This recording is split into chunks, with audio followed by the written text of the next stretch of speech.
Hi guys, welcome back. Thanks so much for joining me. It is part 2 today of Flash Photography 101, and in today's video we're going to go through settings of our flash and our camera to make them talk to each other nicely. If you haven't already, please do remember to press the subscribe button, and also if you haven't already, don't forget about part 1, which was pretty good. So I'll link that above. If you haven't seen part 1, go ahead and watch that before joining us back here. We're going to look at the different settings and things that you'll most commonly see when using speedlights and strobes, what they mean, how you can control them, and how you can get all of it to talk together to take the perfect photo. So the first thing to note usually is that the vast majority of different flash units, whether it's speedlights or strobes, whatever it is, the vast majority will work with power in fractions. So 1:1 is full power, and then it will go all the way down to usually 1/256, I think, which is the lowest power. So if we were to turn on a speedlight, you should be able to see on the screen there that you've got a power as a fraction.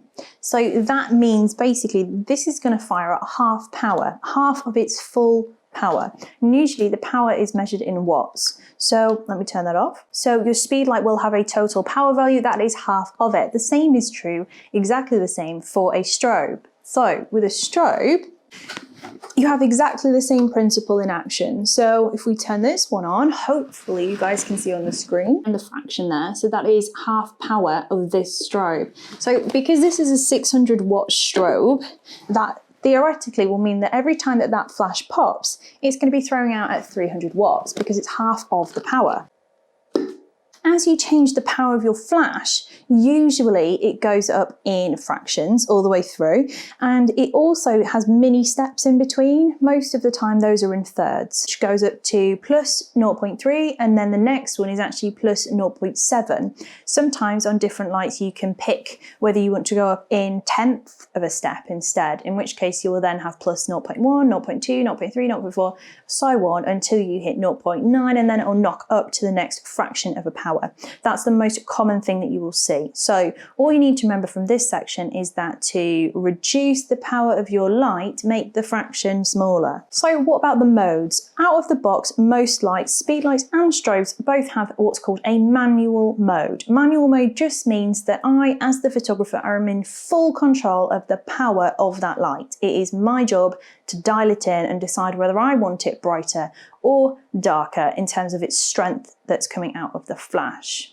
The other mode and the other option is TTL. TTL literally means through the lens. That's the T, and the L. Through the lens.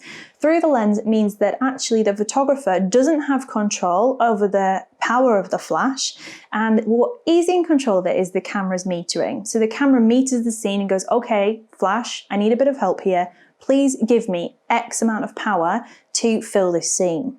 So that means that really you've got very little control over the amount of flash that is added, which can be useful in really busy situations where you have to be fast, such as in events, weddings, things like that. Even sunset, for example, TTL can be really useful because it takes the pressure away from you from having to do test shots to get the right exposure.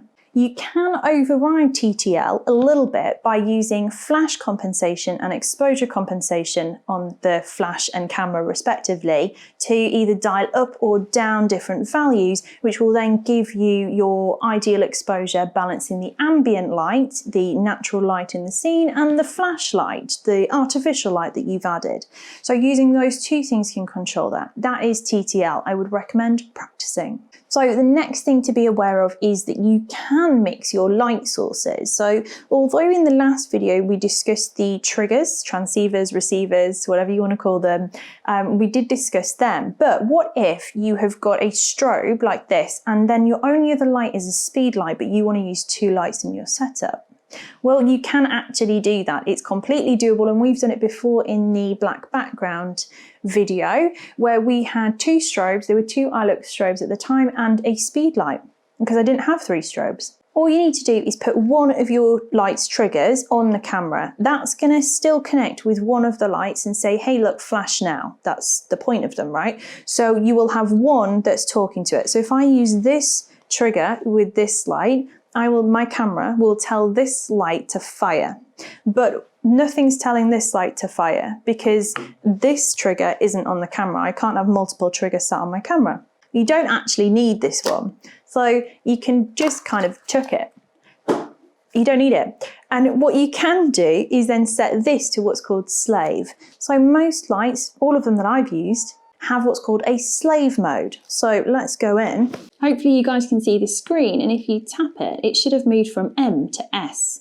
S means slave. So the slave, what that means, it's a nasty word. I don't appreciate the word, but never mind. What slave is basically it's going to be continually watching the environment, and as soon as it sees a flash from this one, it will immediately flash as well. So this doesn't actually need to have a trigger connected to it at all, because as long as it's on slave, if it sees a flash, it too will flash. So what we've got here is this is connected to this. This would be atop your camera, and this has got nothing connected to it at all, but it's on slave mode. So what this is doing is it's constantly, the front of it, the infrared receiver there, it's constantly surveying the environment for a flash, okay? So if our camera did flash, this too would flash. Flash warning here, guys. So that flashed and lit the ceiling above here because this is pointing in the complete opposite direction. So at that split second, which I'm really hoping we've captured, we should be able to see the ceiling illuminated and also something over here. And that's because this is seeing that flash and firing as well. So by using that theory, you can technically mix and match any strobe you want to do and speed lights, whatever you've got, to be able to build your light in the scene.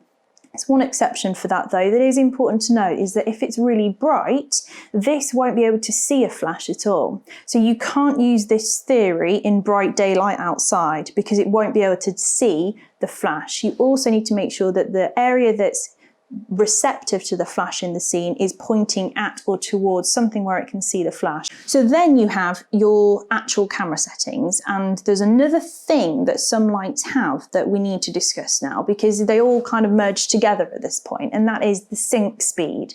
Every single camera has a sync speed, so you just need to look in the manual for what your flash sync speed is.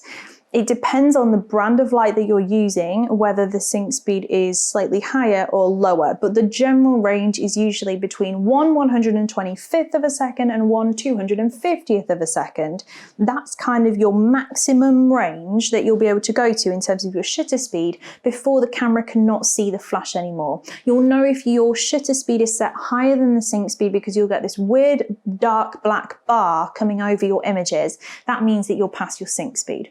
And that black bar is the shutter of the camera. So what do you do if you need to increase your shutter speed past the sync speed? For example, you're working outside in bright sunlight and you want to use a super wide aperture, and therefore you need to increase your shutter speed to be able to compensate for that extra light. Well, what you do is you can enable on your light what's called high-speed sync. High-speed sync reduces the power of the light that it emits in that moment, but what it does is it elongates the flash duration so that period of time that the shutter can see the light is lengthened, and therefore you can increase your shutter speed to whatever you want to, and you will still be able to capture the flash in the scene. I personally tend to use my lights without high-speed sync on because that's just how I was trained, that's how I know how to use my equipment, and I'm quite happy with that. But there are times that high-speed sync comes in handy, so it's worthwhile knowing exactly how it works. So with the knowledge of the shutter speed kind of in the bank there, we can, let's say, for example, we're at a shutter speed that is the sync speed because we're going to use that theory moving forwards now. So if you think of your exposure triangle for your camera, and if you're not aware of your exposure triangle, definitely go ahead and watch the exposure triangle video because that is essential to understanding what we're going to discuss. And with the knowledge of that exposure triangle there, if you've locked off your shutter speed, right, and because you're able to control how much light is coming into the scene, you can therefore reduce your ISO right down. Most studio photographers will not shoot at an ISO above 400, so 100 to 400 is kind of the normal range there. So you've got those two locked down. So then your last one that you've got to play with in terms of your ambient light usually is your aperture. It doesn't always work like that, but ambient light is usually best controlled using your shutter speed. So now we're getting a little bit confusing here. What The important thing is to note is just get your ambient light exposure dialed in before you add and start to look at your flash. Always do ambient light first, then add your flash to create whatever other look you want. So most situations for me, especially indoors in studio, I want no ambient light hitting the scene at all. Outside, very, very different. I want to mix the ambient light with the flash. So my ambient exposure is going to be completely different there. Ambient light first, flash second. So what controls your flash exposure? Well, you've got a few different things that change the brightness of the flash within the scene. Number one, you've got the flash's power value. You can just dial down or up that fraction to control the power of the light. Personally, that's the best way to go about it. That's what I would do. The second one is moving your light closer to the subject will obviously increase the amount of light falling on it, and therefore it will appear brighter. That's not the best way to change the brightness of the light, because that changes the softness of the light. The closer the light is to the subject, the softer the light, because the bigger the light source is, and the bigger the light source is, the softer the light. So don't move your light forwards and backwards to change the exposure. If you need to change how bright the light is, just turn down the light power or increase it, whichever one you need to do. You then have your aperture, your shutter speed, and your ISO, which also impact the brightness of the light in the scene. So ISO, if you increase your ISO, you increase your sensor, the camera sensor's sensitivity to light. So both the ambient and the flash will be increased in their exposure. Okay, because the sensor's becoming more sensitive to light, and that's any light, doesn't care which light it is, it'll take what it can get.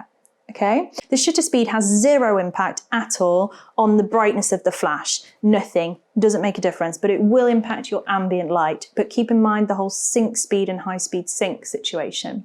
That leaves us with aperture. So aperture does impact your flash, and it's one of the quickest ways without having to go back to your light and change the power to dial up or down the exposure of the flash. It has very little effect on the ambient light, but it does have quite a large effect on the flash.